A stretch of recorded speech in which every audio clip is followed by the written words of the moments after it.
La France est au pied du mur. La Commission européenne, en toute opacité, veut forcer l'adoption de l'accord de libre-échange entre l'Union européenne et les pays du Mercosur. Quitte à contourner le vote des parlements nationaux, comme vous l'avez déjà accepté s'agissant du CETA. Devant la colère des agriculteurs, vous essayez de vous dédouaner. Mais votre responsabilité est immense. Pendant des années, non seulement vous ne vous êtes pas opposé à cet accord, mais vous l'avez soutenu. Comme vous avez soutenu par vos votes au Parlement européen l'ensemble des accords de libre-échange adoptés à la chaîne. S'agissant de l'accord UE-Mercosur, Emmanuel Macron déclarait par exemple en 2019 « À ce stade, l'accord est bon ». 4 ans plus tard, en juin 2023, Olivier Betsch, ministre du Commerce extérieur, affirmait « Nous n'avons jamais été opposés à la signature de cet accord, il faut évidemment conclure ». L'opposition à cet accord montant dans la société, la Macronie et LR compris, s'est depuis prétendue contre l'accord UE-Mercosur en l'état.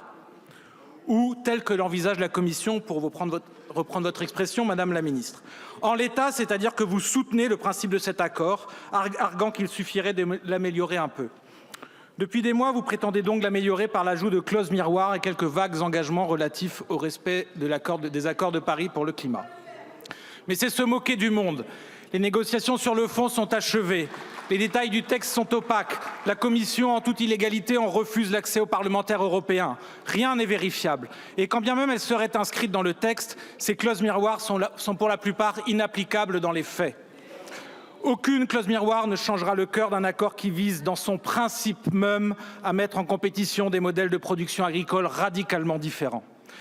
C'est bien parce que vous soutenez le principe de cet accord que vous n'avez rien fait pendant des années pour interrompre les négociations ou forger une minorité de blocage à Bruxelles. Vous n'avez même pas cherché à convaincre vos groupes au Parlement européen. Seul le groupe auquel appartient la France insoumise a voté à l'unanimité contre cet accord. Les autres groupes, y compris celui auquel appartient le Rassemblement national, ont voté pour cet accord. Tous ont approuvé activement et passivement les accords de libre-échange. Est-ce pour masquer votre responsabilité que le gouvernement a jugé irrecevable sous un prétexte fallacieux notre projet de résolution invitant le gouvernement à refuser la ratification de l'accord UE-Mercosur qui devait figurer en tête de notre niche parlementaire ce jeudi? Gageons que le débat que nous avons demandé aujourd'hui apportera de la clarté. Pour notre part, nous n'avons pas attendu ces derniers mois pour découvrir la nocivité de cet accord. Depuis des années, nous alertons à ce sujet avec des dizaines d'ONG, de collectifs, d'experts mobilisés des deux côtés de l'Atlantique. Rappelons ce qui est en jeu. En supprimant les droits de douane sur des centaines de milliers de tonnes de volailles et de viande bovine, de miel, de riz, de sucre, cet accord menace de ruiner des pans entiers de notre agriculture. Si certains secteurs de l'agro-industrie, certaines productions agricoles excédentaires pensent tirer leur épingle du jeu, la grande majorité des agriculteurs ont tout à perdre dans cette compétition biaisée. Puisque c'est le principe même de ces accords de libre-échange géants que de faire jouer à fond la différence des conditions de production, les écarts de prix, du foncier, des salaires, dans une logique de concurrence par le bas. Cet accord aggraverait encore notre dépendance au marché extérieur et nous éloignerait encore un peu plus de la souveraineté alimentaire. Il intensifierait les flux de marchandises entre deux régions du globe situées à plus de 11 000 km de distance. Il accélérerait la noria des conteneurs avec les effets désastreux qu'on imagine sur l'environnement et le climat.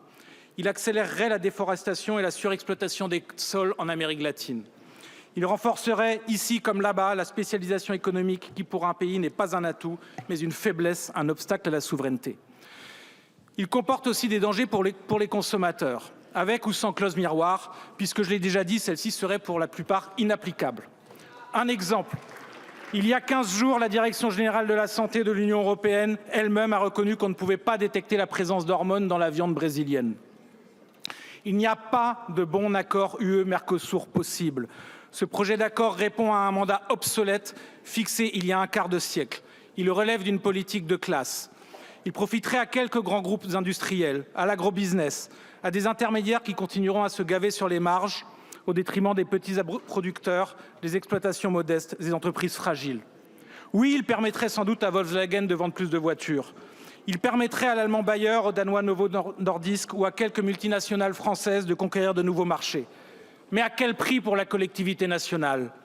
Nous refusons donc cet accord sans aucune ambiguïté, quelle qu'en soit la forme, car le fond restera inchangé. Nous le refusons parce qu'il est nocif, absurde et anachronique. Nous le refusons parce que s'il est mis en place, d'autres accords de libre-échange suivront encore avec le Mexique, la Thaïlande, l'Inde, l'Australie, après ceux déjà conclus avec votre approbation avec la Nouvelle-Zélande, le Chili, le Kenya. Il faut en finir avec la folie libre-échangiste. Le libre-échange débridé, ce n'est pas, comme on nous le raconte, le doux commerce entre les peuples garantissant la paix et la prospérité partagée. C'est l'exacerbation de la compétition entre les nations et à l'intérieur des nations. C'est la consécration du principe de concurrence déloyale. C'est la prime au moins-disant social et environnemental. Le libre-échangisme global est une utopie dépassée et destructrice. Il appartient à un moment révolu de l'histoire de la mondialisation. Au lieu de suivre l'Allemagne, qui, paniquée par l'effondrement de son industrie automobile, met la pression pour signer un accord bagnole contre viande, adoptons une stratégie répondant aux vrais enjeux. L'urgence, outre le renforcement de notre souveraineté alimentaire, c'est d'investir dans la réindustrialisation écologique de notre pays et de l'Union européenne, si tant est qu'elle s'en donne les moyens. Au lieu de ça, les zombies du libre-échangisme continuent à prôner une politique dont on sait qu'elle entraînerait encore plus de délocalisation des unités de production vers la zone Mercosur. Et je le dis à ceux pour qui l'histoire a commencé à l'époque du néolibéralisme triomphant, il est inutile de ressortir les caricatures habituelles.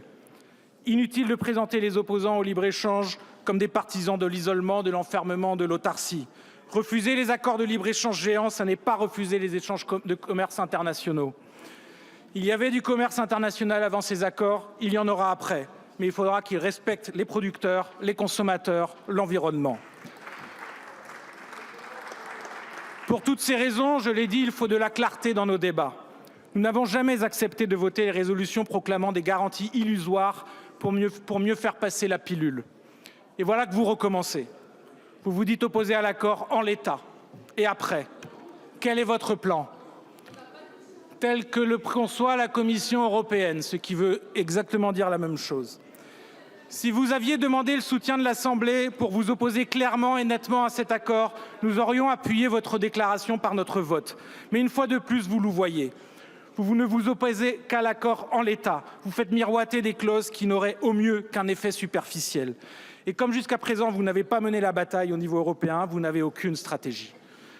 Nous, mesdames les ministres et monsieur le Premier ministre qui est absent de ce débat important, nous ne nous voyons pas. Nous ne refusons pas l'accord en l'état. Nous refusons l'accord tout court. Nous refusons que la Commission européenne piétine les représentations nationales et la règle du consensus sur des projets qui engagent l'avenir des Français et des centaines de millions d'Européens. Et si par malheur cet accord était adopté, nous affirmons qu'il faudra désobéir. Les Français ne supportent plus d'entendre que dès lors que Bruxelles a décidé, on ne peut plus rien faire. Et ils ont raison. À l'aune de votre déclaration, on comprend mieux pourquoi vous avez censuré notre proposition de résolution. Elle était claire, tandis que vous continuez à cultiver l'ambiguïté. Nous ne pouvons donc pas voter pour cette déclaration gouvernementale parce que ce serait s'en remettre à votre volonté et à votre stratégie. Or, vous n'avez ni volonté réelle de bloquer l'accord UE-Mercosur, ni stratégie. Je vous remercie.